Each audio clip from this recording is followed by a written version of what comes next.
അസ്സലാമു അലൈക്കും. അൽഹംദുലില്ലാഹി റബ്ബിൽ ആലമീൻ വസ്സലാത്തു വസ്സലാമു അലാ റസൂലിഹിൽ അമീൻ വഅലാ ആലിഹി വസഹ്ബിഹി അജ്മഈൻ അമ്മാ ബഅദ്. റബ്ബി ഇശ്റഹ് ലി സദ്രി വയസ്സിർ ലി അംരി വഹ്ലുൽ ഉഖ്ദതം മിൻ ലിസാനി യഫ്ഖഹു ഖൗലി. തസവ്വുദ് ഹജ്ജ് ക്യാമ്പിൻ്റെ ആദരണീയനായ ഉദ്ഘാടകൻ, എനിക്കേറെ പ്രിയപ്പെട്ട, ഞാൻ ഏറെ ആദരിക്കുന്ന ദക്ഷിണ കേരള ജമിയത്തുൽ ഉലമയുടെ ജനറൽ സെക്രട്ടറി തൊടിയൂർ മുഹമ്മദ് കുഞ്ഞു മൗലവി, ജമാഅത്തെ ഇസ്ലാമി സംസ്ഥാന ജനറൽ സെക്രട്ടറി അബ്ദുൽ ഹക്കീം നദ്വി സാഹിബ്, ജില്ലാ പ്രസിഡന്റ് അബ്ദുൽ വാഹിദ് നദ്വി, ഷിഹാബുദ്ദീൻ ബിൻ ഹംസ, വേദിയിൽ ഉപവിഷ്ടരായ ഏറെ ആദരണീയരായ വ്യക്തിത്വങ്ങളെ, സമാദരണീയരായ രക്ഷിതാക്കളെ, സ്നേഹം നിറഞ്ഞ സഹോദരീ സഹോദരന്മാരെ, അള്ളാഹുവിൻ്റെ അപാരമായ അനുഗ്രഹത്താൽ ഇത്തവണ വിശുദ്ധ ഹജ്ജ് കർമ്മത്തിന് പോകാൻ സൗഭാഗ്യം ലഭിച്ച ആളുകളാണ് എൻ്റെ മുമ്പിൽ ഇരിക്കുന്നത്. ഇനിയുള്ള നാളുകൾ നമ്മുടെ മനസ്സ് അതിലേക്ക് നമ്മൾ പാകപ്പെടുത്തിക്കൊണ്ടിരിക്കുന്ന സന്ദർഭങ്ങളാണ്. നമ്മൾ തീരുമാനമെടുത്തിരിക്കുന്നു, നമ്മൾ അതിന് ചെയ്യേണ്ടുന്ന കാര്യങ്ങൾ ചെയ്തുകൊണ്ടിരിക്കുന്നു. നമ്മൾ അവിടെ എത്തിച്ചേരുക എന്ന് പറയുന്നത് അള്ളാഹുവിൻ്റെ തൗഫീഖുമായി ബന്ധപ്പെട്ടാണ് കിടക്കുന്നത്. നമുക്കതിനുള്ള ആരോഗ്യമുണ്ടാകണം, നമുക്കതിനുള്ള ആയുസ് അള്ളാഹു തരണം, നമുക്കതിനുള്ള വഴി തുറന്നു കിട്ടണം. ഇങ്ങനെ ഒരുപാട് ഘടകങ്ങളുമായി ബന്ധപ്പെട്ടാണ് കിടക്കുന്നത്. അതേസമയം നമുക്ക് നിർവഹിക്കാനുള്ള കാര്യങ്ങൾ നമ്മൾ നിർവഹിക്കുകയും നമ്മൾ പടച്ച റബ്ബിനോട് പ്രാർത്ഥിക്കുകയും ചെയ്യുക എന്നുള്ളതാണ്. എൻ്റെ മുമ്പിലിരിക്കുന്ന പ്രിയപ്പെട്ട നമ്മുടെ സഹോദരീ സഹോദരന്മാർക്ക് അവരാഗ്രഹിച്ചതുപോലെ വിശുദ്ധ ഹജ്ജ് കർമ്മം, മഖബൂലും മബ്റൂറുമായ ഹജ്ജ് കർമ്മം നിർവഹിക്കാൻ അല്ലാഹു സുബ്ഹാനഹു വ തആല തൗഫീഖ് നൽകി അനുഗ്രഹിക്കുമാറാകട്ടെ. നമ്മുടെ ഓരോ വഖത്തിലുമുള്ള പ്രാർത്ഥനയിൽ അള്ളാഹുവിൻ്റെ തൗഫീഖിന് വേണ്ടി നമ്മൾ പ്രാർത്ഥിച്ചു കൊണ്ടിരിക്കണം. അതുല്യമായ ഒരു പദവിയിലേക്കാണ് നമ്മൾ ഉയർത്തപ്പെടാൻ പോകുന്നത്. അള്ളാഹുവിൻ്റെ അതിഥികളാവുക എന്ന് പറയുന്നത് ചെറിയ കാര്യമല്ല. നമ്മൾ പലർക്കും ആതിഥേയത്വം വഹിക്കാറുണ്ട്, നമ്മൾ പലരുടെയും അതിഥികളാകാറുണ്ട്. പലരും നമുക്ക് ആതിഥേയത്വം നൽകുന്നത് നമ്മെ ഏറെ ആഹ്ലാദിപ്പിക്കാറുണ്ട്. പക്ഷേ ഭൂമി ലോകത്ത് അള്ളാഹുവിൻ്റെ അതിഥികളാവുക എന്ന് പറയുന്നത് മറ്റേത് ആതിഥേയത്തെക്കാളും അള്ളാഹുവിൻ്റെ അടിയാറുകളായ നമ്മളെ സംബന്ധിച്ചിടത്തോളം ആഹ്ലാദകരവും അതോടൊപ്പം തന്നെ നമ്മെ സംബന്ധിച്ചിടത്തോളം നമുക്ക് വിലമതിക്കാനാവാത്തതുമാണ്. ആ അർത്ഥത്തിലുള്ള റബ്ബിൻ്റെ അള്ളാഹുവിൻ്റെ അതിഥികളാകാൻ ഭാഗ്യം ലഭിച്ച ആളുകളാണ് എൻ്റെ മുമ്പിലിരിക്കുന്നത്. വിശുദ്ധ ഹജ്ജ് കർമ്മത്തെ സംബന്ധിച്ചിടത്തോളം അതിന് ആരാധനാപരവും ആത്മീയവുമായ വലിയ തലങ്ങളുണ്ട്. അതോടൊപ്പം തന്നെ അതിന് സാമൂഹ്യമായ വിശാലമായ തലങ്ങളുമുണ്ട്. ഇസ്ലാമിൻ്റെ എല്ലാ ആരാധനാ കർമ്മങ്ങൾക്കും അതുണ്ട്. നമസ്കാരത്തിന് അതുണ്ട്, നോമ്പിന് അതുണ്ട്. ആത്മീയമായ തലം നമസ്കാരത്തിനുള്ള പോലെ മറ്റെന്തിനുമില്ല എന്ന് നമുക്ക് തോന്നും വിധം അള്ളാഹും ഞാനും തമ്മിലുള്ള മുനാജാത്താണ് നമസ്കാരം. ഒരു വിശ്വാസിയെ സംബന്ധിച്ചിടത്തോളം പടച്ച റബ്ബുമായി ഒരു വിശ്വാസി നടത്തുന്ന കൂടിക്കാഴ്ചയാണ്, മുനാജാത്താണ് നമസ്കാരം. ഒരു വിശ്വാസിയുടെ ജീവിതത്തെ സംസ്കരിക്കുന്നതിന് അല്ലാഹു സുബ്ഹാനഹു വ തആല 5 വഖ്ത് നിർബന്ധമാക്കിയിരിക്കുന്ന കാര്യമാണ് നമസ്കാരം. നോമ്പിനും ആ തലമുണ്ട്, നോമ്പിനും സാമൂഹ്യമായ ഫലങ്ങളുണ്ട്. വിശുദ്ധ ഹജ്ജ് കർമ്മത്തെ സംബന്ധിച്ചിടത്തോളം അതിൻ്റെ പ്രതിഫലം അള്ളാഹുവിൻ്റെ പ്രവാചകൻ റസൂലുള്ളാഹി സ്വല്ലല്ലാഹി അലൈഹി വസല്ലം നമുക്ക് പഠിപ്പിച്ചു തന്നിട്ടുണ്ട്. സ്വർഗമാണ് അതിൻ്റെ പ്രതിഫലം. സ്വർഗത്തിൽ കുറഞ്ഞൊരു പ്രതിഫലമില്ല. സ്വർഗമാണ് നിങ്ങൾ ചെയ്യുന്ന ഹജ്ജ് മഖബൂലും മബ്റൂറുമായി നിർവഹിച്ചാൽ നിങ്ങൾക്ക് ലഭിക്കാനിരിക്കുന്ന പ്രതിഫലം. അല്ലാഹു സുബ്ഹാനഹു വ തആല ആ അർത്ഥത്തിൽ സ്വർഗം പ്രതിഫലമായി ലഭിക്കുന്ന വിധത്തിൽ വിശുദ്ധ ഹജ്ജ് കർമ്മത്തെ മഖബൂലായി നിർവഹിക്കാനുള്ള തൗഫീഖ് നിങ്ങൾക്ക് നൽകി അനുഗ്രഹിക്കുമാറാകട്ടെ. അപ്പോൾ ആ അർത്ഥത്തിൽ നമ്മളെ സംബന്ധിച്ചിടത്തോളം അതിൻ്റെ ഒരു ആത്മീയ തലം അങ്ങനെയാണ്. അതോടൊപ്പം തന്നെ ഹജ്ജ് വിളംബരം ചെയ്യുന്ന വലിയ ഒരു സാമൂഹ്യ തലമുണ്ട്. ആ സാമൂഹ്യ തലം എന്ന് പറയുന്നത് നമുക്കറിയാവുന്നതുപോലെ വിശ്വസാഹോദര്യത്തെ ഹജ്ജ് വിളംബരം ചെയ്യുന്നു എന്നുള്ളതാണ്. മനുഷ്യ സമൂഹത്തിനകത്ത് എല്ലാ അതിർവരമ്പുകളെയും, വംശത്തിൻ്റെ, ദേശത്തിൻ്റെ, ഭാഷയുടെ, അതുപോലെ തന്നെ ലിംഗഭേദമന്യേ മനുഷ്യർക്കിടയിൽ മനുഷ്യർ സൃഷ്ടിച്ചുകൊണ്ടിരിക്കുന്ന കൃത്രിമമായ മുഴുവൻ അതിരുകളെയും ഭേദിക്കുന്ന ഒരു മഹാജനസാഗരത്തിലേക്കാണ് പ്രിയമുള്ള സുഹൃത്തുക്കളെ നിങ്ങൾ പോകാനിരിക്കുന്നത്. ജനപ്രവാഹം എന്ന് പറയാറില്ലേ നമ്മൾ? തെക്കിൽ നിന്നും വടക്കിൽ നിന്നും, ഏഷ്യയിൽ നിന്നും, ആഫ്രിക്കയിൽ നിന്നും, യൂറോപ്പിൽ നിന്നും വ്യത്യസ്ത സ്വഭാവത്തോടു കൂടിയുള്ള, വ്യത്യസ്ത നിറങ്ങളുള്ള, വ്യത്യസ്ത ദേശക്കാരായ, വ്യത്യസ്ത ഭാഷ സംസാരിക്കുന്ന മനുഷ്യരുടെ ഒരു മഹാപ്രവാഹത്തിൻ്റെ ഭാഗമാവാൻ പോവുകയാണ് നമ്മൾ. ലോകത്ത് സമാനമായ ഒരു സംഭവം നമുക്ക് സമീകരിക്കുക സാധ്യമല്ല എന്ന് നിങ്ങൾക്ക് കാണാവുന്നതാണ്. അഥവാ ഈ കാലഘട്ടത്തിൻ്റെ ഒരു പ്രത്യേകത വംശത്തിൻ്റെ, ഭാഷയുടെ, ദേശത്തിൻ്റെ, ജാതിയുടെ പേരിൽ മനുഷ്യർ മതിലുകൾ സൃഷ്ടിക്കുകയും അതിരുകൾ സൃഷ്ടിക്കുകയും സാമൂഹ്യ വിവേചനങ്ങൾ കേൾപ്പിക്കുകയും സാമൂഹ്യ ഉന്മൂലനത്തിന് വേണ്ടി പദ്ധതികൾ ആവിഷ്കരിക്കുകയും ചെയ്തുകൊണ്ടിരിക്കുന്ന ഒരു കാലത്താണ് നമ്മൾ ജീവിച്ചുകൊണ്ടിരിക്കുന്നത്. യുദ്ധങ്ങൾ പോലും ലോകത്ത് രൂപപ്പെട്ടു വന്നുകൊണ്ടിരിക്കുന്നത് അങ്ങനെയാണ്. അങ്ങനെ ലോകയുദ്ധത്തിൻ്റെ പോലും അന്തരീക്ഷം സൃഷ്ടിക്കുന്ന വിധത്തിൽ വംശീയതയും വർഗീയതയും അതുപോലെ തന്നെ ദേശഭാഷാ ഭ്രാന്തും ലോകത്ത് വ്യാപകമായിക്കൊണ്ടിരിക്കുന്ന ഒരു കാലത്ത് അല്ലാഹു സുബ്ഹാനഹു വ തആല ലോകത്തോട് ഉച്ചൈസ്തരം നടത്തുന്ന, ഉജ്ജ്വലമായി നടത്തുന്ന ഒരു ദാവത്താണ് ഇസ്ലാം ലോകത്ത് വിളംബരം ചെയ്യുന്ന വിശ്വസാഹോദര്യം എന്ന് പറയുന്നത്. ആ സാഹോദര്യത്തിൻ്റെ വിളംബരമാണ് ഹജ്ജ് എന്ന് പറയുന്നത്. വിശുദ്ധ ഖുർആൻ പറയുന്നില്ലേ, വഇദ് ബവ്വഅനാ ലി ഇബ്രാഹീമ മകാനൽ ബൈത്തി അല്ലാ തുശ്രിക് ബി ശൈഅൻ വതഹിർ ബൈത്തി ലിത്വാഇഫീന വൽ ഖായിമീന വറുകഇ സുജൂദ്. അല്ലാഹു സുബ്ഹാനഹു വ തആല ഇബ്രാഹിം നബി അലൈഹിസ്സലാത്തു വസ്സലാമയോട് പറയുന്നുണ്ട്, വിശുദ്ധ കഅബാലയത്തിൻ്റെ സ്ഥലം നിർണയം നടത്തിക്കൊണ്ട് പറയുന്നുണ്ട്, ഈ ഗേഹത്തെ നിങ്ങൾ ശുദ്ധീകരിക്കുക, എനിക്ക് പങ്കുകാരെ ചേർക്കാതെ തൗഹീദിനെ വിളംബരം ചെയ്യാൻ. ആർക്കു വേണ്ടി? വിശുദ്ധ ഖുർആൻ പറയുന്നു, ലിത്വാഇഫീന വൽ ഖായിമീന വറുകഇ സുജൂദ്, തവാഫ് ചെയ്യുന്നവർക്ക് വേണ്ടി, നിൽക്കുന്നവർക്ക് വേണ്ടി, നമിക്കുന്നവർക്ക് വേണ്ടി, പ്രണമിക്കുന്നവർക്ക് വേണ്ടി, അവർക്ക് വേണ്ടിയിട്ട് ഈ വിശുദ്ധ ഗേഹത്തെ നിങ്ങൾ നിശ്ചിത സ്ഥാനത്ത് നിങ്ങൾ അതിനെ ശുദ്ധീകരിക്കുക എന്ന് വിശുദ്ധ ഖുർആനിൽ അല്ലാഹു സുബ്ഹാനഹു വ തആല പഠിപ്പിക്കുകയാണ്. അത് കഴിഞ്ഞ് വിശുദ്ധ ഖുർആൻ പറയുന്നുണ്ട്, വഅദ്ദിൻ ഫിന്നാസി ബിൽ ഹജ്ജി യഅതൂക റിജാലൻ വഅലാ കുല്ലി ളാമിരിൻ യഅതീന മിൻ കുല്ലി ഫജ്ജിൻ അമീഖ്. ലോകത്തിൻ്റെ മുമ്പാകെ ഹജ്ജിനെക്കൊള്ള നിങ്ങൾ വിളംബരം ചെയ്യുക. ആളുകൾ വിശുദ്ധ ഹജ്ജ് കർമ്മം നിർവഹിക്കുന്നതിന് വേണ്ടി അള്ളാഹുവിൻ്റെ ആഹ്വാനത്തിന് ഉത്തരം നൽകിക്കൊണ്ട് ലോകത്തിൻ്റെ വിദൂര ദിക്കുകളിൽ നിന്ന് കാൽനടയായിട്ടും ഒട്ടകപ്പുറത്തും അവർ യാത്രയായിട്ട് ഈ തീർത്ഥാടനത്തിന് ഇവിടെ എത്തും എന്ന് അല്ലാഹു സുബ്ഹാനഹു വ തആല വിളംബരം ചെയ്യാൻ ആവശ്യപ്പെടുകയാണ്. വഅലാകുല്ലി ളാമിരിൻ എന്ന് പറഞ്ഞാൽ നടന്ന് നടന്ന് ക്ഷീണിച്ച ഒട്ടകപ്പുറത്ത്. ആ കാലഘട്ടത്തിലെ യാത്രാവാഹനം ഒട്ടകമാണ്. ഇതിനെക്കുറിച്ച് രണ്ട് അഭിപ്രായങ്ങൾ നമുക്ക് കാണാൻ കഴിയും. ഒന്നാമത് ശുദ്ധീകരിക്കാൻ പറഞ്ഞത് ഇബ്രാഹിം നബി അലൈഹി സ്വലാത്തു വസ്സലാമയോടും ഇസ്മായിൽ നബി അലൈഹി സ്വലാത്തു വസ്സലാമയോടുമാണ്. രണ്ടാമത് അദ്ദിൻ ഫിന്നാസി ബിൽ ഹജ്ജ് എന്ന് പറയുന്നത് റസൂലുള്ളാഹി സ്വല്ലല്ലാഹു അലൈഹി വസല്ലമയോടാണ്. അല്ല, അതും ഇബ്രാഹിം നബി അലൈഹി സ്വലാത്തു വസ്സലാമയോടാണ് എന്ന അഭിപ്രായവുമുണ്ട്. എന്തോ ആകട്ടെ, ആയിരക്കണക്കിന് വർഷങ്ങൾക്ക് മുമ്പ് അല്ലാഹു സുബ്ഹാനഹു വ തആല നടത്താൻ ആവശ്യപ്പെട്ട ഈ വിളംബരത്തിന് ഉത്തരം നൽകിക്കൊണ്ട് കാലങ്ങളായി നടന്നുകൊണ്ടിരിക്കുന്ന ഈ തീർത്ഥാടന കേന്ദ്രങ്ങളിലേക്കുള്ള ജനലക്ഷങ്ങളുടെ ജനപ്രവാഹത്തിൻ്റെ ഭാഗമായി മാറാൻ, അള്ളാഹുവിൻ്റെ അതിഥികളായി മാറാൻ മഹാഭാഗ്യം ലഭിച്ച ആളുകളാണ് എൻ്റെ മുമ്പിലിരിക്കുന്നത്. പടച്ച റബ്ബ് അതിനുള്ള തൗഫീക്ക് നൽകി അനുഗ്രഹിക്കുമാറാകട്ടെ എന്നൊരിക്കൽ കൂടി പ്രാർത്ഥിക്കുകയാണ്. മീക്കാത്തിൽ എത്തുന്നതോടുകൂടി എല്ലാ വകഭേദങ്ങളും അവസാനിക്കുകയാണ്. നമുക്കറിയാം, മീക്കാത്ത് വരെ മനുഷ്യൻ്റെ വേർതിരിവിൻ്റെ, മികവിൻ്റെ, അതുപോലെ തന്നെ മികവ് കുറവിൻ്റെ എല്ലാം ഒരുപാട് അടയാളങ്ങൾ മനുഷ്യൻ്റെ മുകളിൽ ഉണ്ടാകും.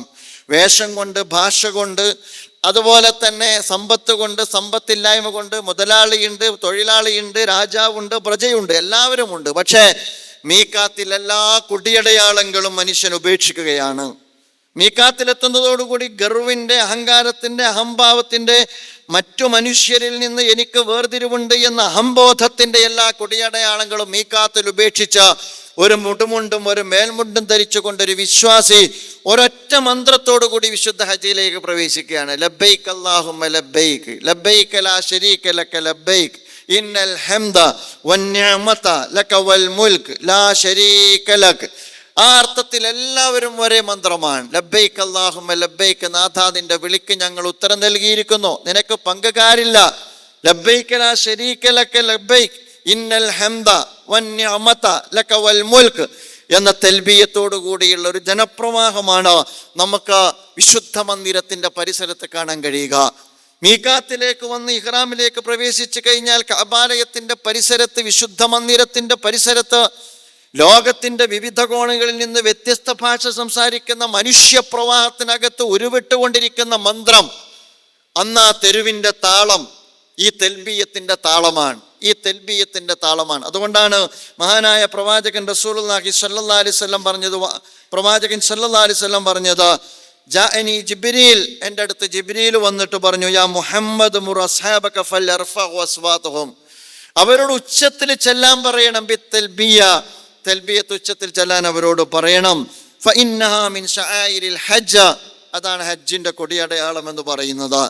നമ്മുടെ വേഷം കൊണ്ടും നമ്മുടെ ശൈലി കൊണ്ടുമൊക്കെ നമ്മിലുള്ള എല്ലാ കൊടിയടയാളങ്ങൾക്കും അപ്പുറം തെൽബിയത്ത് കൊണ്ട് ഉടുമുണ്ടും മേൽമുണ്ടുമായി നമ്മൾ യാത്ര തിരിക്കുകയാണ്. എൻ്റെ പ്രിയപ്പെട്ട സുഹൃത്തുക്കളോട് ഞാൻ പറയുക, അതാണ് ഹജ്ജിന്റെ ഒരു പ്രധാനപ്പെട്ട സന്ദേശം എന്ന് പറയുന്നത്. വിശ്വസാഹോദര്യത്തെ വിളംബരം ചെയ്യുന്നു എന്നുള്ളതാണ്.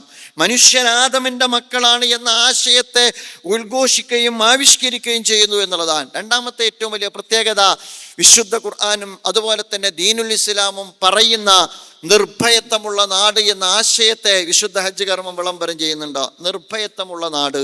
ഇസ്ലാം എന്ന് പറയുന്നത് ഇസ്ലാം ഭീതി വളർത്തിക്കൊണ്ടിരിക്കുന്ന ഒരു കാലത്താണ്, ഇസ്ലാം പേടി വളർത്തിക്കൊണ്ടിരിക്കുന്ന ഒരു കാലത്താണ്, ഇസ്ലാമോഫോബിയ വളർത്തിക്കൊണ്ടിരിക്കുന്ന ഒരു കാലത്താണ്. ഇവിടെയാണ് നമ്മൾ മനസ്സിലാക്കേണ്ടത്, ഇസ്ലാമിന്റെ അടിസ്ഥാനപരമായ കാഴ്ചപ്പാട് നിർഭയത്വവും മനുഷ്യരുടെ ക്ഷേമൈശ്വര്യവുമാണ്. അതുകൊണ്ടാണ് വിശുദ്ധ ഖുർആൻ പറയുന്നത്, വൈദ് ഖാല ഇബ്രാഹിമു റബ്ബി ജഅൽ ഹാദാ ബലദൻ ആമിനൻ വർസുഖ് അഹ്ലഹു മിനസ് സമറാത്തി മൻ ആമന മിൻഹും ബില്ലാഹി വൽ യൗമിൽ ആഖിർ ഖാല വമൻ കഫറ ഫഉമത്തിഹു ഖലീലൻ സുമ്മ ദുതറഹു ഇലാ അദാബിൻ നാർ വബിഇസൽ മസീർ എന്ന് വിശുദ്ധ ഖുർആൻ പറയുന്നുണ്ട്. അഥവാ അല്ലാഹു സുബ്ഹാനഹു വ തആല വിശുദ്ധ ഖുർആനിൽ പറയുന്നു, ഇബ്രാഹിം നബി അലൈഹി സ്വലാത്തു വസ്സലാം പ്രാർത്ഥിച്ചു. എന്താ പ്രാർത്ഥിച്ചത്? റബ്ബി ജഅൽ ഹാദാ ബലദൻ ആമിന, പടച്ച റബ്ബേ ഈ മണ്ണിനെ നീ നിർഭയത്വത്തിന്റെ നാടാക്കി മാറ്റണേ. അത് ഇസ്ലാമിന്റെ ഒരു കൺസെപ്റ്റാണ്. നിർഭയത്വമുള്ള നാട്. ഈമാനിൽ ഒരു അമ്നുണ്ട്, വിശ്വാസത്തിൽ ഒരു നിർഭയത്വമുണ്ട്. നിർഭയത്വമുള്ള നാട്. ഇസ്ലാം പേടി വർദ്ധിപ്പിക്കുമ്പോൾ ഇസ്ലാം നിർഭയത്വത്തെ ഉദ്ഘോഷിക്കുന്നു എന്നതിൻ്റെ ഏറ്റവും ഉജ്ജ്വലമായ ഒരു സന്ദേശമാണ്. എന്നിട്ട് പറഞ്ഞു, അള്ളാഹുവിലും അന്ത്യദിനത്തിലും വിശ്വസിച്ചിരിക്കുന്ന ആളുകൾക്ക് നീ വ്യത്യസ്തമായ സ്വഭാവത്തിലുള്ള പഴങ്ങൾ കൊണ്ട്, ധാന്യം കൊണ്ട് നീ നാഥ റിസ്ക് നൽകണേ എന്ന് പ്രാർത്ഥിക്കുമ്പോൾ അള്ളാഹു സുബ്ഹാനഹു വ തആല തിരുത്തുന്നുണ്ട്, വമൻ കഫറ, സത്യനിഷേധികളായ ആളുകൾക്കും. അള്ളാഹുവിൻ്റെ ആഹാരം മുഴുവൻ മനുഷ്യർക്കും ഉള്ളതാണ്.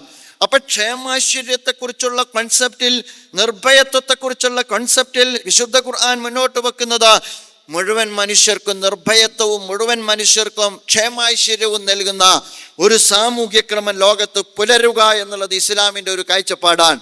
ആ നിർഭയത്വത്തെക്കുറിച്ചുള്ള വിളംബരമാണ് യഥാർത്ഥത്തിൽ കഅബാലയും വിശുദ്ധ മക്കയും നിർവഹിക്കുന്നത് എന്ന് നമുക്ക് കാണാവുന്നതാണ്. വൈദ ജഅൽനൽ ബൈത മസാബത്തൻ ലിന്നാസി വ അംന വത്തഖിദൂ മിൻ മഖാമി ഇബ്രാഹീമ മുസല്ല വഅഖിദ്നാ ഇലാ ഇബ്രാഹീമ വഇസ്മാഈല അൻ തുഖിറാ ബൈതി ലിത്വാഇഫീന വൽ ആകിഫീന വറുക്കഇ സുജൂദ്. വിശുദ്ധ ഖുർആൻ പറയുന്നുണ്ട്, തീർച്ചയായിട്ടും പടച്ച തമ്പുരാൻ ഈ വിശുദ്ധ കേകത്തെ മനുഷ്യർക്കുള്ള നിർഭയത്വത്തിൻ്റെയും അഭയകേന്ദ്രവുമായി അള്ളാഹു മാറ്റി എന്നുള്ളതാണ്. മസാബത്താക്കി, അമ്നാക്കി എന്ന് വിശുദ്ധ ഖുർആൻ അള്ളാഹു സുബ്ഹാനഹു വ തആല പ്രഖ്യാപിക്കുന്നുണ്ട്. കഅബാലയം നിർഭയത്വത്തിൻ്റെ കേന്ദ്രമാണ്. അതുപോലെ തന്നെ കഅബാലയം മനുഷ്യർക്കുള്ള അഭയകേന്ദ്രമാണ്. എന്നൊരു വിശുദ്ധ ഖുർആൻ പറയുന്നുണ്ട്, മഖാമ ഇബ്രാഹിമിനെ മുസല്ലയാക്കി നിശ്ചയിച്ചിരിക്കുന്നു എന്ന്. അവിടെയും ഇബ്രാഹിം നബി അലൈഹി സ്വലാത്തു വസ്സലാമയോടും ഇസ്മായിൽ നബി അലൈഹി സ്വലാത്തു വസ്സലാമയോടും അല്ലാഹു സുബ്ഹാനഹു വ തആല ആവശ്യപ്പെടുന്നത് അൻ തുഖിറ ബൈതി ലിത്വാഇഫീന വൽ ആകിഫീന വറുക്കഇ സുജൂദ് എന്നുള്ളതാണ്. കഅബാലയത്തെ നിങ്ങൾ ശുദ്ധീകരിച്ചു വെക്കുക, സുജൂദ് ചെയ്യുന്നവർക്ക് വേണ്ടി, റുക്കൂ ചെയ്യുന്നവർക്ക് വേണ്ടി, തവാഫ് ചെയ്യുന്നവർക്ക് വേണ്ടി, നമസ്കരിക്കുന്നവർക്ക് വേണ്ടി എന്ന് വിശുദ്ധ ഖുർആൻ വിളംബരം ചെയ്യുന്നത് നമുക്ക് കാണാവുന്നതാണ്. പ്രിയമുള്ള സുഹൃത്തുക്കളെ, ആ അർത്ഥത്തിൽ നിർഭയത്വം വിളംബരം ചെയ്യുന്ന, അതുപോലെ തന്നെ സാഹോദര്യം വിളംബരം ചെയ്യുന്ന വിശുദ്ധ നഗരത്തിലേക്കുള്ള, അള്ളാഹുവിൻ്റെ പുണ്യഭൂമിയിലേക്കുള്ള അള്ളാഹുവിൻ്റെ ആഹ്വാനപ്രകാരമുള്ള പ്രയാണത്തിനാണ് നിങ്ങൾ ഇഹ്റാമിലേക്ക് പ്രവേശിക്കാൻ പോകുന്നത്. അള്ളാഹു സുബ്ഹാനഹു വ തആല അനുഗ്രഹിക്കുമാറാകട്ടെ എന്നൊരിക്കൽ കൂടി പ്രാർത്ഥിക്കുകയാണ്. പ്രിയ സുഹൃത്തുക്കളെ, ഇത് ഇസ്ലാമിൻ്റെ അടിസ്ഥാന സ്തംഭമാണ്. നമ്മളെ സംബന്ധിച്ചിടത്തോളം നമ്മൾ ഹജ്ജ് നിർവഹിക്കുക എന്ന് പറയുന്നത് ഒരു അലങ്കാരമല്ല, ഹാജി എന്ന് നമ്മൾ പറയും. ഹാജി എന്ന് പറഞ്ഞാൽ ഹജ്ജ് നിർവഹിച്ച ഒരാളുടെ പേരിൻ്റെ പിറകിൽ അയാൾക്ക് കിട്ടുന്ന ഒരു ഡെസിഗ്നേഷൻ അല്ല, അൽ ഹജ്ജ് എന്ന് പറഞ്ഞാൽ ഹജ്ജ് ചെയ്യാൻ ഉദ്ദേശിക്കുന്ന ആളാണ്. നിങ്ങൾ ഹജ്ജ് ഉദ്ദേശിക്കുന്ന ആളുകളാണ്. അതുകൊണ്ട് ഹജ്ജ് ഉദ്ദേശിക്കുന്ന ഒരാളെ സംബന്ധിച്ചിടത്തോളം അയാളുടെ നിബന്ധന എന്ന് പറയുന്നത്, ഒരാൾക്ക് അല്ലാഹു സുബ്ഹാനഹു വ തആല അതിനുള്ള ഭൗതികവും അതുപോലെ തന്നെ ശാരീരികവും ഒക്കെയായ അവസരം കൊടുത്തു കഴിഞ്ഞാൽ അയാൾ ഹജ്ജ് നിർവഹിക്കുക എന്ന് പറയുന്നത് നിർബന്ധമാണ്. നമുക്കിടയിലൊക്കെ ഒരു തെറ്റിദ്ധാരണയുണ്ടോ? ആ തെറ്റിദ്ധാരണയിൽ ഇപ്പോൾ ഒരുപാട് മാറ്റങ്ങളുണ്ടോ? തെറ്റിദ്ധാരണ എന്താണെന്ന് ചോദിച്ചാൽ, നമസ്കാരം സമയത്ത് നിർവഹിക്കണം, നോമ്പ് സമയത്ത് നിർവഹിക്കണം, സക്കാത്ത് സമയത്ത് നിർവഹിക്കണം. അതിലും ചെറിയ ആശയക്കുഴപ്പമുണ്ട്. പക്ഷെ ഇപ്പം ആളുകൾ കൊടുത്തു തുടങ്ങിയിട്ടുണ്ട്, സക്കാത്ത് കൊടുത്തുകൊണ്ടിരിക്കണം. അതേപോലെ തന്നെ ഹജ്ജ് നിർവഹിക്കണം എന്ന് പറയുമ്പോൾ നമ്മുടെ ആളുകളുടെ ഒരു ധാരണ, അത് നിർവഹിക്കേണ്ട ഏതാണ്ട് 60 വയസ്സ് കഴിഞ്ഞിട്ടാണ്, അല്ലെങ്കിൽ 70 വയസ്സ് കഴിഞ്ഞിട്ടാണ്. ജീവിതത്തിൽ ഒരാൾ തീരുമാനിച്ചാൽ പോലും തെറ്റ് ചെയ്യാൻ കഴിയാത്ത വിധം ജീവിതത്തിൻ്റെ ക്രയശേഷി അതുപോലെ തന്നെ ആരോഗ്യശേഷി നഷ്ടപ്പെട്ടതിന് ശേഷം നിർവഹിക്കേണ്ട ഒരു കർമ്മമല്ല വിശുദ്ധ ഹജ്ജ് കർമ്മം എന്ന് പറയുന്നത്. മറിച്ച് സമ്പത്തും സൗകര്യവും അതുപോലെ തന്നെ പോകാനുള്ള സംവിധാനങ്ങളുമായി കഴിഞ്ഞാൽ ഒരാളെ സംബന്ധിച്ചിടത്തോളം ഹജ്ജ് നിർബന്ധമാണ് എന്നെൻ്റെ പ്രിയപ്പെട്ട സുഹൃത്തുക്കളെ നമ്മൾ അറിയേണ്ടതാണ്. ആ ഉത്തരവാദിത്വ ബോധത്തോടു കൂടിയാണ് എന്നിൽ അർപ്പിതമായ ഒരു നിർബന്ധമായ കർമ്മം ഞാൻ നിർവഹിക്കുന്നു എന്ന ഉത്തരവാദിത്വ ബോധത്തോടു കൂടിയാണ് പ്രിയപ്പെട്ട സുഹൃത്തുക്കളെ നമ്മൾ ഹജ്ജ് കർമ്മം നിർവഹിക്കേണ്ടത്. വലില്ലാഹി അലന്നാസി ഹിജ്ജുൽ ബൈത്തി മൻ ഇസ്തത്വഅ ഇലൈഹി സബീല. അല്ലാഹു സുബ്ഹാനഹു വ തആല പറഞ്ഞാൽ, അല്ലാഹു സുബ്ഹാനഹു വ തആലക്ക് ഹജ്ജിന് ഉത്തരം നൽകേണ്ടത് മൻ ഇസ്തത്വഅ ഇലൈഹി സബീല, അതിലേക്ക് വഴിയൊരുക്കപ്പെടുന്നവനാണ്. യാത്രക്ക് പോകാനുള്ള സൗകര്യമുണ്ട്, ആരോഗ്യശേഷി അയാൾക്കുണ്ട്, ബാധ്യതകളിൽ നിന്നെല്ലാം അയാൾ മുക്തനാണ് എങ്കിൽ അയാൾ 35കാരനാണെങ്കിലും ഹജ്ജ് നിർബന്ധമാണ്, അയാൾ 45കാരനാണെങ്കിലും ഹജ്ജ് നിർബന്ധമാണ്. ആ അർത്ഥത്തിൽ വിശുദ്ധ ഹജ്ജ് അള്ളാഹുവിലേക്കുള്ള തീർത്ഥാടനമാണ്, അള്ളാഹുവിൻ്റെ വിളിക്കുള്ള ഉത്തരം നൽകലാണ്, അള്ളാഹുവിൻ്റെ അതിഥികളാകാനുള്ള മഹാസൗഭാഗ്യമാണ്. പടച്ച റബ്ബ് നിങ്ങളിൽ നിന്ന് നമ്മിൽ നിന്ന് അത് സ്വീകരിക്കുമാറാകട്ടെ. അതിൻ്റെ മഹത്വത്തെക്കുറിച്ച് ഒരുപാട് ഹദീസുകളുണ്ട്. നബി തിരുമേനി സല്ലല്ലാഹു അലൈഹി വസല്ലം പറയുന്നുണ്ട്, അയ്യുൽ അഅ്മാലി അഫ്ളൽ, ഏറ്റവും ശ്രേഷ്ഠമായ കാര്യങ്ങൾ എന്താണ്? പ്രവാചകൻ റസൂലുള്ളാഹി സ്വല്ലല്ലാഹു അലൈഹി വസല്ലം ചോദിക്കപ്പെടുന്ന ഒരു ഘട്ടത്തിൽ പ്രവാചകൻ പറയുന്നുണ്ട്, ഈമാനം ബില്ലാഹി വ റസൂലിഹി, ഏറ്റവും ശ്രേഷ്ഠകരമായ കാര്യം അള്ളാഹുവിലുള്ള വിശ്വാസമാണ്. അതാണ് നമ്മുടെ അടിസ്ഥാനം, അതാണ് തൗഹീദ്, അതാണ് നമ്മൾ ലബ്ബൈക് അല്ലാഹുമ്മ ലബ്ബൈക് ലബ്ബൈക ലാ ശരീക ലക ലബ്ബൈക് എന്ന് പറയുമ്പോൾ നമ്മൾ ഉദ്ഘോഷിക്കുന്നത് റബ്ബിനെ കുറിച്ചുള്ള തൗഹീദാണ്. അതുകൊണ്ട് ഒന്നാമത്തെ നമ്മുടെ ഏറ്റവും ശ്രേഷ്ഠമായ കാര്യം എന്ന് പറയുന്നത് അള്ളാഹുവിലും അവൻ്റെ പ്രവാചകനിലുമുള്ള വിശ്വാസമാണ്. കയ്യില രണ്ടാമതെന്താണ്? സുമ്മമാത, പിന്നീട് എന്താണ് എന്ന് ചോദിക്കുമ്പോൾ അള്ളാഹുവിൻ്റെ പ്രവാചകൻ പറയുന്നുണ്ട്, ജിഹാദു ഫീ സബീലില്ലാ, അള്ളാഹുവിൻ്റെ മാർഗത്തിലുള്ള ജിഹാദാണ്. ജിഹാദ് എന്ന് പറയുമ്പോൾ സത്യത്തിന് വേണ്ടി അള്ളാഹുവിൻ്റെ മാർഗത്തിൽ നമ്മൾ ചെലവഴിക്കുന്ന എല്ലാ ത്യാഗ പരിശ്രമങ്ങൾക്കും പറയുന്ന പേരാണ് അള്ളാഹുവിൻ്റെ ദീനിൽ ജിഹാദ് എന്ന് പറയുന്നത്.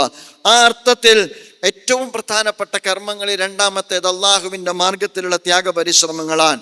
മൂന്നാമത് വീണ്ടും ചോദിച്ചു, സുമ്മ മാതാ, മൂന്നാമത് വീണ്ടും ചോദിച്ചപ്പോൾ നബി തിരുമേനി സല്ലല്ലാഹു അലൈഹി വസല്ലം പറയുന്നുണ്ട്, ഹജ്ജും മബ്റൂറൻ, സ്വീകാര്യയോഗ്യമായ ഹജ്ജാണ് എന്ന് പ്രവാചകൻ റസൂലുള്ളാഹി സ്വല്ലല്ലാഹു അലൈഹി വസല്ലം പഠിപ്പിക്കുന്നുണ്ട്. എൻ്റെ പ്രിയപ്പെട്ട സുഹൃത്തുക്കളെ, ആ ഒരർത്ഥത്തിൽ ഏറ്റവും ശ്രേഷ്ഠകരമായ കാര്യം നിർവഹിക്കാനാണ് നമ്മൾ പോകുന്നത്. ഒരു ടെൻഷനുമില്ലാതെ നമ്മൾ അതിലേക്ക് തിരിയണമെന്നാണ് എനിക്ക് സൂചിപ്പിക്കാനുള്ളത്.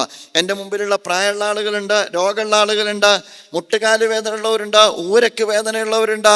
ഞാൻ പറയുന്നു, നിങ്ങൾ അള്ളാഹുവിൻ്റെ അതിഥികളായതുകൊണ്ട് ഒരുപാട് പ്രയാസം നമ്മൾ അവിടെ ചെല്ലുമ്പോൾ നമുക്ക് കണ്ട് ഇല്ലാണ്ടായിത്തീരും. ചില ആളുകളൊക്കെ ഹജ്ജ് കഴിഞ്ഞിട്ട് പറയാറുണ്ട്, ഞാൻ നല്ല പേടിയിലായിരുന്നോ, എൻ്റെ മുട്ടുവേദന എന്താകും, ഞാൻ നല്ല ഭയപ്പാടിലായിരുന്നോ, എൻ്റെ ഊരവേദന എന്താകും.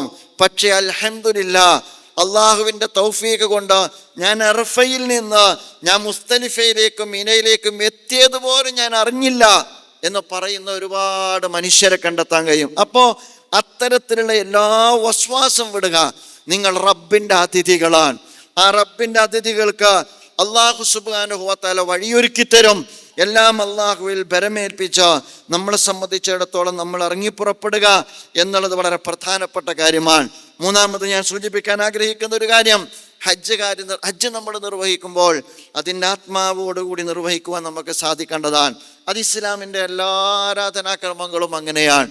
നമസ്കാരം നിർവഹിക്കുന്നതിനെ കുറിച്ച്, നമസ്കാരം എങ്ങനെ നിർവഹിക്കണം എന്നതിനെ കുറിച്ച് പ്രവാചകൻ പഠിപ്പിച്ചിട്ടുണ്ടല്ലോ. നമസ്കരിക്കുന്നവർക്കാണ് നാശം എന്ന് ഖുർആൻ പറയുന്നുണ്ട്. ഫവൈലുൽ ലിൽ മുസല്ലീന അല്ലദീന ഹും അൻ സ്വലാത്തിഹിം സാഹൂൻ അല്ലദീന ഹും യുറാഊൻ വയംനഊനൽ മാഊൻ എന്ന് വിശുദ്ധ ഖുർആൻ പഠിപ്പിക്കുന്നുണ്ട്. നമസ്കരിക്കുന്നവർക്കാണ് നാശം. വൈല് എന്ന് പറഞ്ഞാൽ നാശം എന്നുണ്ട്, അതുപോലെ തന്നെ നരകത്തിന്റെ അടിത്തട്ട് എന്ന് പറയുന്നുണ്ട്. അപ്പം നമസ്കരിക്കുന്നവർക്ക് നാശം എന്ന് പറയുന്നത് കൊണ്ട് നമസ്കാരത്തിൽ അവർ അശ്രദ്ധരാണ്. അതുപോലെ തന്നെ നോമ്പുകാരനെ കുറിച്ച് പറയുന്നുണ്ട്. വക്കമ്മിൻ സ്വായിമിൻ ലൈസ ലഹു മിൻ സിയാമിഹി ഇല്ലൽ ദമ്മു വക്കമ്മിൻ ഖായിമിൻ ലൈസ ലഹു മിൻ ഖിയാമിഹി ഇല്ലസ് സഗർ എന്ന് പഠിപ്പിക്കുന്നുണ്ട്. നോമ്പ് നോറ്റിട്ട് കാര്യമല്ല, പട്ടിണിയും അതുപോലെ തന്നെ ഉറക്കമൊഴിക്കലുമാണ് മിക്ക ആളുകൾക്കും കിട്ടുന്നത് എന്ന് പറയുന്നുണ്ട്. എന്തുകൊണ്ടാണ് അത് പറയുന്നത്? നോമ്പിനെ അതിൻ്റെ ആത്മാവോടുകൂടി നിർവഹിക്കാത്തത് കൊണ്ടാണ്. എൻ്റെ പ്രിയപ്പെട്ട സുഹൃത്തുക്കളോട് ഞാൻ പറയുക, ഹജ്ജിനെ അതിൻ്റെ ആത്മാവോടുകൂടി നിർവഹിക്കുവാൻ നമുക്ക് സാധിക്കേണ്ടതാണ്. ആത്മാവോടുകൂടി നിർവഹിക്കണമെങ്കിൽ നമ്മൾ ഹജ്ജിന് വേണ്ടി നല്ല ഒരുക്കം നടത്തണമെന്നാണ് എനിക്ക് പറയാനുള്ളത്. ഇനി 10 ദിവസമായിരിക്കും പോകാനുണ്ടാവുക, അല്ലെങ്കിൽ 7 ദിവസമായിരിക്കും പോകാനുണ്ടാവുക. നിങ്ങൾ ഭൗതികമായ ഒരുക്കങ്ങളൊക്കെ നടത്തുന്നുണ്ടാകും. ബാഗ് നിങ്ങൾക്ക് ഗ്രൂപ്പ് തന്നിട്ടുണ്ടാകും. ഡ്രൈ ഫുഡ് നിങ്ങളോട് കരുതാൻ ആവശ്യപ്പെട്ടിട്ടുണ്ടാകും. മെഡിസിൻ ആവശ്യത്തിന് കരുതണമെന്ന് നിങ്ങളോട് ഗ്രൂപ്പ് പറഞ്ഞിട്ടുണ്ടാകും. ഗ്രൂപ്പ് പറയാത്ത നമ്മൾ ഹജ്ജ് അതിൻ്റെ ആത്മാവോടുകൂടി നിർവഹിക്കാൻ ആവശ്യമായ ഒരുക്കങ്ങൾ നമ്മൾ വേറെ നടത്തണം എന്ന സന്ദർഭത്തിൽ എൻ്റെ പ്രിയപ്പെട്ട സുഹൃത്തുക്കളോട് ഞാൻ ആഗ്രഹിക്കുകയാണ്. അള്ളാഹുവിൻ്റെ അതിഥികളാകാൻ നമ്മൾ ഓരോരുത്തരും യോഗ്യരാകണം എന്നാണ് അതുമായി ബന്ധപ്പെട്ട് എനിക്ക് പറയാനുള്ളത്. എല്ലാ അഹങ്കാരത്തിൽ നിന്നും, എല്ലാ അഹംഭാവത്തിൽ നിന്നും, എല്ലാ അർത്ഥത്തിലുമുള്ള മനുഷ്യ ജീവിതത്തിൽ മനുഷ്യ ഹൃദയത്തിൽ കുടികൊള്ളുന്ന എല്ലാ കുടിലതകളിൽ നിന്നും നമുക്ക് സ്വതന്ത്രമായ ശുദ്ധമായ ഒരു മനസ്സാർജിച്ചുകൊണ്ട് റബ്ബിൻ്റെ അതിഥിയാകാൻ നമുക്ക് സാധിക്കേണ്ടതാണ്. അള്ളാഹുവിൻ്റെ അതിഥിയാകാൻ നമുക്ക് ഇഹ്റാൻ തുണി മാത്രം പോരാ, മറിച്ച് നമുക്ക് ഇഹ്റാൻ തുണിയുടെ ആ വെള്ള പോലെ വെളുത്ത ഹൃദയശുദ്ധി കൂടി നമ്മൾ നേടിയെടുക്കാൻ നമുക്ക് സാധിക്കുക എന്നുള്ളത് വളരെ പ്രധാനമാണ്. നമ്മൾ മനസ്സിലാക്കേണ്ടത്, ഒരു ഹാജി അദ്ദേഹത്തിൻ്റെ ഹജ്ജിനിടക്ക് അദ്ദേഹത്തിൻ്റെ ഇഹ്റാം വസ്ത്രത്തോടുകൂടി അദ്ദേഹം അള്ളാഹുവിലേക്ക് യാത്രയായാൽ അദ്ദേഹത്തിൻ്റെ കഫപ്പുടവ എന്ന് പറയുന്നത് അദ്ദേഹത്തിൻ്റെ ഇഹ്റാം തുണിയാണ് എന്ന് നമ്മൾ മനസ്സിലാക്കേണ്ടതുണ്ട്. അതുകൊണ്ട് നമ്മൾ ഓരോരുത്തരും മനസ്സിലാക്കേണ്ടത്, അത്തരത്തിലുള്ള ഒരു കർമ്മത്തിലേക്ക് പോകുമ്പോൾ എൻ്റെ അടുത്തുള്ളവരോട്, എൻ്റെ അയൽക്കാരോട്, എൻ്റെ ഇടപാടുകാരോട്, എൻ്റെ മാതാപിതാക്കളോട്, എൻ്റെ ഉറ്റവരോട്, എൻ്റെ ഉടയവരോട്, എൻ്റെ സുഹൃത്തുക്കളോട്, എവിടെയാണോ നമുക്ക് മനുഷ്യരുമായി ബന്ധപ്പെട്ട ഇടപാടുകൾ തീർക്കാനുള്ളത്, ആ ഇടപാടുകളെല്ലാം തീർത്തുകൊണ്ടാണ് നമ്മൾ യഥാർത്ഥത്തിൽ വിശുദ്ധ ഹജ്ജ് കർമ്മത്തിന് പുറപ്പെടേണ്ടത് എന്നുള്ളതാണ്. അങ്ങനെയാണ് അള്ളാഹുവിൻ്റെ അടുക്കൽ നിന്ന് പ്രതിഫലം ലഭിക്കുക. അൽ ഹജ്ജു അശ്ഹുറും മഅലൂമാത്തുൻ ഫമൻ ഫറദ ഫീഹിന്നൽ ഹജ്ജ ഫലാ റഫസ വലാ ഫുസൂക വലാ ജിദാല ഫിൽ ഹജ്ജ് വമാ തഫ്അലൂ മിൻ ഖൈറിൻ യഅലമുഹുല്ലാഹ് വതസവ്വദൂ ഫഇന്ന ഖൈറദ്ദാദി തഖ്വ.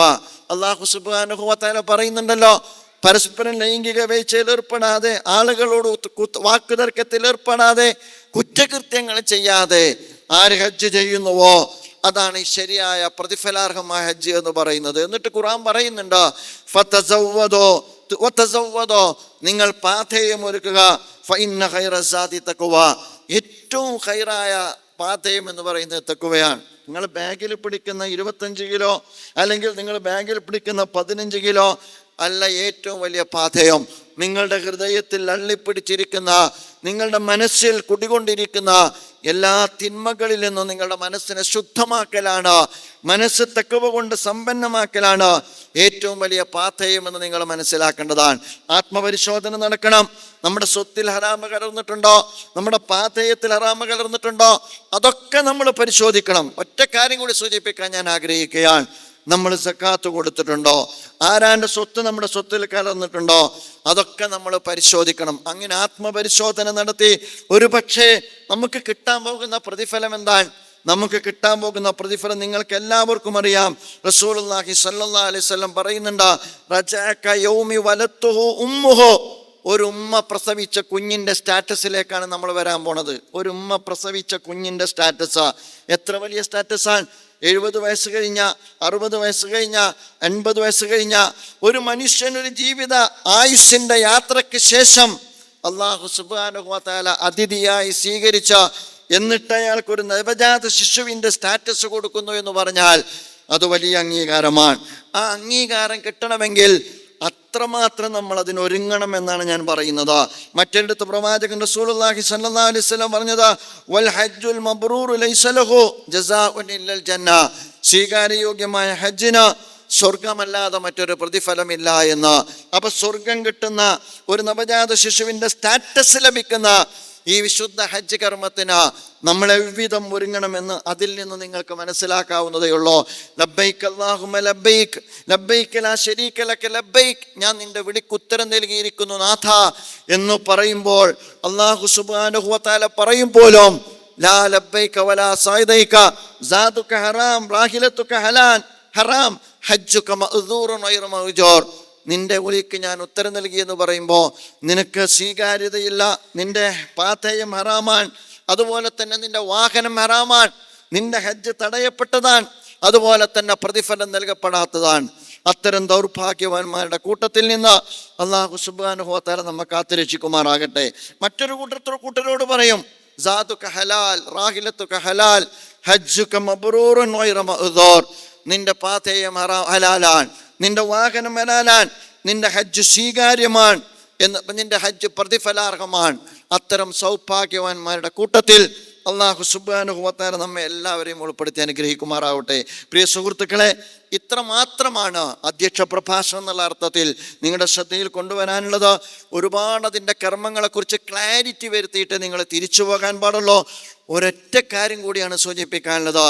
നിങ്ങളുടെ യാത്ര റാഹത്തിലാകാൻ, സ്വീകാര്യയോഗ്യമാകാൻ, യാത്ര പോകാനുള്ള ആരോഗ്യവും ആഫിയത്തും കിട്ടാൻ ഞങ്ങളെല്ലാവരും പ്രാർത്ഥിക്കും. അല്ലാഹു സുബ്ഹാനഹു വ തആല അതിനുള്ള തൗഫീക്ക് നൽകി നിങ്ങളെല്ലാവരെയും അനുഗ്രഹിക്കുമാറാകട്ടെ.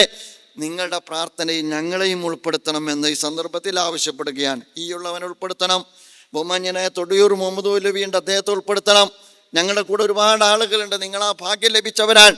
നിങ്ങളുടെ പ്രാർത്ഥനയിൽ ഞങ്ങൾ ഉൾപ്പെടുത്തണം. രണ്ടാമത് പറയുക, ഈ ഉമ്മത്തിനെ നിങ്ങൾ നിങ്ങളുടെ പ്രാർത്ഥനയിൽ ഉൾപ്പെടുത്തണം. ഉമ്മത്ത് ശൈഥില്യത്തിൻ്റെ നിന്ന് രക്ഷപ്പെടാൻ, അസ്വസ്ഥതയിൽ നിന്ന് രക്ഷപ്പെടാൻ, അരക്ഷിതാവസ്ഥയിൽ നിന്ന് രക്ഷപ്പെടാൻ, ഇസ്ലാമോഫോബിയയിൽ നിന്ന് രക്ഷപ്പെടാൻ, സമാധാനത്തോടുകൂടി, നിർഭയത്വത്തോടുകൂടി, സഹവർത്തിത്വത്തോടുകൂടി, സാഹോദര്യത്തോടുകൂടി ഇസ്ലാമിൻ്റെ സൗന്ദര്യത്തെ സമൂഹത്തിൻ്റെ മുമ്പാകെ ആവിഷ്കരിച്ചുകൊണ്ട് നല്ല സുന്ദരമായ ജീവിതം അവർക്ക് സാധ്യമാകുന്ന ഒരു അന്തരീക്ഷം പുലർന്നു കാണാൻ നിങ്ങൾ ഉമ്മത്തിനെ നിങ്ങളുടെ പ്രാർത്ഥനയിൽ ഉൾപ്പെടുത്തണം. ഉമ്മത്തിൻ്റെ ഐക്യം നിങ്ങളുടെ പ്രാർത്ഥനയിൽ ഉൾപ്പെടുത്തണം. മുസ്ലിം സമുദായം വംശീയമായ അജണ്ടകൾക്ക് വിധേയമാകപ്പെടുന്ന ഒരു സമുദായമാണ്. അതേസമയം അതിനെ തിരിച്ചറിഞ്ഞുകൊണ്ട് അതിനെ അഭിമുഖീകരിക്കുന്നിടത്ത് ഏതളവിൽ സമുദായം ബോധവാന്മാരാണ് എന്ന് ചോദിച്ചാൽ ഏറെ തൃപ്തികരമായ ഒരവസ്ഥയിലല്ല പടച്ച റബ്ബ്. ആ അർത്ഥത്തിൽ ഈ ഉമ്മത്തിനകത്തുള്ള ഇത്തിഫാക്കിന് വേണ്ടിയിട്ട് നിങ്ങളുടെ പ്രാർത്ഥനയുണ്ടാകണം. പടച്ച തമ്പുരാൻ ആ ഒരർത്ഥത്തിൽ ഭംഗിയായി വിശുദ്ധ ഹജ്ജ് കർമ്മം നിർവഹിക്കുവാൻ നിങ്ങൾ അനുഗ്രഹിക്കുമാറാകട്ടെ. ഉമ്മത്തിന് അല്ലാഹു സുബ്ഹാനഹു വ തആല ഐശ്വര്യവും സമാധാനവും, ഈ നാടിന് അല്ലാഹു സുബ്ഹാനഹു വ തആല സമാധാനവും നിർഭയത്വവും നൽകി അനുഗ്രഹിക്കുമാറാകട്ടെ. വആഖിറു ദഅവാനാ അൽഹംദുലില്ലാഹി റബ്ബിൽ ആലമീൻ. അസ്സലാമു അലൈക്കും വറഹ്മത്തുള്ളാഹി വബറകാതുഹു.